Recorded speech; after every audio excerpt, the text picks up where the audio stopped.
So I interviewed MC Shan, right? And he Right. said, Okay. we can't really debate Joe on that because hip hop comes from the Bronx and there's so many Puerto Ricans there, and the rappers and DJs started dressing like the breakdancers and graffiti artists with the Kangol and the sweatsuits.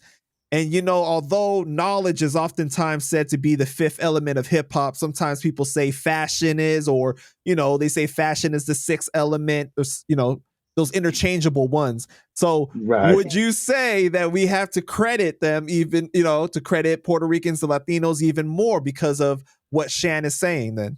Man, roll the clip. You got to remember the Bronx is full of Puerto Ricans. Mm-hmm.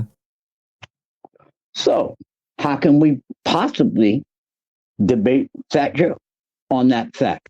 If the hip hop came from the Bronx and the Bronx is full of Puerto Rican, it's only a fact that Fat Joe and them were the first ones to capitalize on it.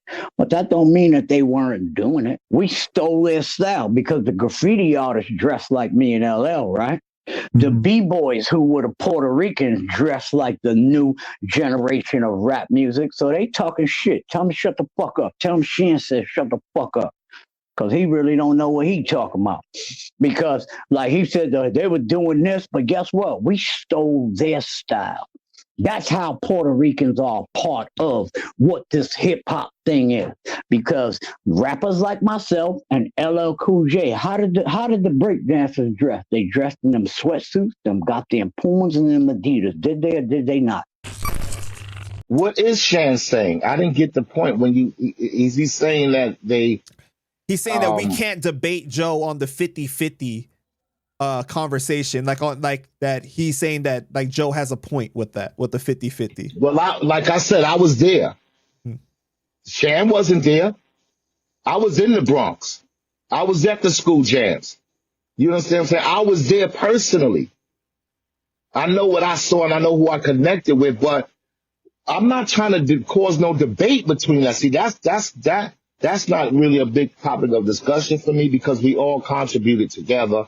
Right. But when we're talking about the creation of it, that's a whole nother conversation. Now, I wasn't there in the creation of hip hop, but I was there in the beginning of its evolving. And from what I saw from my experiences, like I said, it was more of a foundational Black American experience. You know, it was more of a foundational Black American dress code, language, ebonics, culture, food, swag.